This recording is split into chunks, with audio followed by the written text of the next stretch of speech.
تصوف کی اصطلاحات جو تصوف کی ہوتی ہیں، ہر زبان کے جو اہل فن ہیں، ماہرین ہیں، وہ ایک لغت مقرر کر لیتے ہیں، ایک لفظ ان کے نزدیک اس کا معنی اور ہوتا ہے، اسی لفظ کا معنی دوسرے لوگ فن کے لوگوں کے ہاں اور ہوتا ہے۔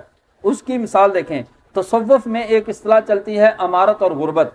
اب امارت اور غربت، آپ میں سے پوچھا جائے امیر اور غریب کس کو کہتے ہیں، ہم کہتے ہیں امیر وہ ہے جس کے پاس پیسہ بہت زیادہ ہو، اور غریب وہ ہے جس کے پاس پیسہ نہ ہو، لیکن تصوف کے اندر اس کا معنی اور ہے۔ حضرت ابراہیم بن ادم کے پاس ایک آدمی ہدیہ لے کر آیا، ایک جبہ لے کر آیا، کہا حضرت اس کو قبول فرما لیجئے۔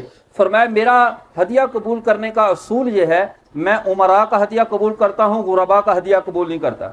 جو امیر آدمی مجھے ہدیہ دے وہ میں لے لیتا ہوں، اگر غریب آدمی ہدیہ دے میں نہیں لیتا۔ انہوں نے کہا حضرت میں امیر آدمی ہوں۔ انہوں نے فرمایا تیرے پاس کتنے پیسے ہیں؟ کہنے لگا 2000 دینار ہے میرے پاس۔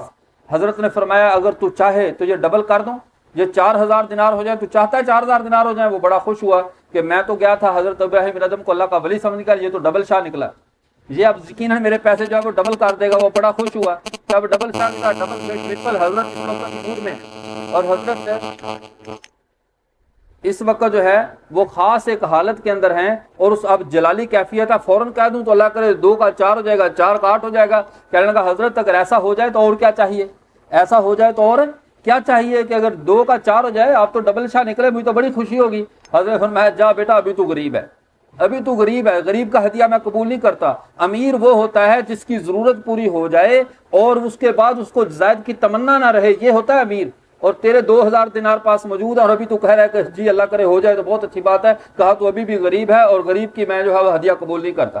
اور معذرت کے ساتھ عرض کروں، یہ پوری دنیا اس وقت غرباء کرام سے بری ہوئی ہے، سارے غریب ہیں، ایک سے بڑھ کر ایک غریب ہے۔ اور آپ دیکھتے جائیں، یہ دنیا کی محبت ایک ایسی خارش ہے کہ جتنا کھجاتے جاؤ بڑھتی جاتی ہے۔ وہ نوکیا 3310 کھوتا سیٹ نہیں تھا مرزا غلام محمد قادیانی، اب اس نے کہنے لگا کہ یہ جو خارش ہے، اب دیکھو نا، چونکہ خود خارشی جانور تھا اور اس کو اپنے معاملات کی خوب خبر تھی، کہنے لگا اللہ ہر بیماری کا اجر آخرت میں دے گا، لیکن خارش ایسی چیز ہے اس کا اجر آخرت میں نہیں ملے گا۔ دنیا میں بڑا مزہ آ جاتا ہے خارش کرنے کا دنیا میں کہہ رہا اتنا مزہ آ جاتا ہے، اس کو ہر وقت تو خارش پڑی رہتی تھی، تو یہی کچھ اس نے کرنا تھا اور اس نے کون سے چاند چڑھانا تھا، تو کہنے لگا کہ خارش کا اتنا مزہ۔ اور علماء کرام معذرت کے ساتھ عرض کروں، جیسے وہ مفتی بلوچستان اسلم ریسانی نے کہا تھا نا، ڈگری ہوتی ہے چاہے اصلی ہو یا نقلی ہو، اسی طرح میں عرض کرتا ہوں خارش ہوتی ہے چاہے دینداروں کو ہو یا دنیا داروں کو۔ اب یہ نہیں ہے کہ دنیا دار کو ہو تو خارش اور ہمارے جو کسی دیندار کو ہو تو وہ خارش نہیں ہے، وہ ماشاءاللہ حضرت تبرک فرما رہے ہیں، شفقت فرما رہے ہیں، حضرت کے یہ دینی مقاصد ہیں۔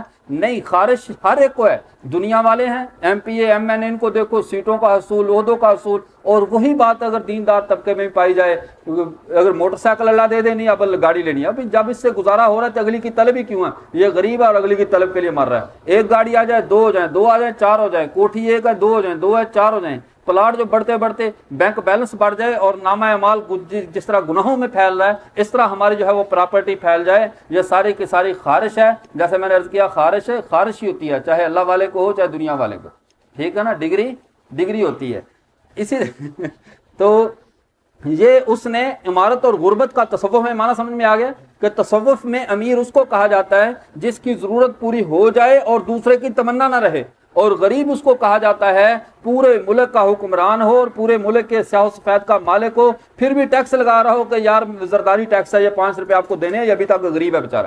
اور آپ نے بہت سارے غرباء کو جب فوتگی ہوتی ہے کلوں پر دیکھا ہوگا، گاڑیوں میں، پراڈوں میں، ٹوڈیز میں بیٹھ کر آئیں گے، اور آ کر کس لیے؟ کلوں کے چاول کھانے کے لیے۔ بھئی یہ بین الاقوامی غریب ہیں، ان کی صرف غربت کا لیول تھوڑا سا بدلا ہے، لباس بدلا ہے، غربت ان میں بھی اتنی ہے۔ وہ کس طرح؟ آپ نے کبھی دیکھا ہے کسی غریب ریڑھی والے کو بینک کے سامنے قرضہ لینے کے لیے کھڑا؟ یہ بیچارے گاڑیوں والے اور بڑے بڑے یعنی پروٹوکولز والے اور 10 گارڈز رکھنے والے اور بڑی ایم پی ایم این اے کی سیٹیں رکھنے والے بینکوں کے سامنے یہی لائن بنا کر قرضہ لینے کے لیے کھڑے ہوتے ہیں۔ تو قرضے کی ضرورت غریب کو ہوتی ہے یا امیر کو ہوتی ہے؟ تو پھر امیر تو وہ ریڑھی چلانے والا ہے نا، جو کماتا ہے سو جاتا ہے، اس کو قرضہ لینے کا خیال ہی نہیں آتا۔ اور غریب، اصل غریب یہ ہے جو بھاگتا ہے، پھر جب گورنمنٹ اعلان کرتی ہے کہ فلاں فلاں شرائط پر قرضہ معاف ہے، یہ بیچارہ سفارشیں کرواتا پھر رہا ہوتا ہے کہ خدا کے لیے میرا قرضہ معاف ہو جائے۔ یہ غرباء ہیں، ان کی بڑی کر و فر اور یہ گاڑیاں اور یہ سارا کچھ نہ دیکھیے، یہ ذلت کی انتہا ہے یہ چیز۔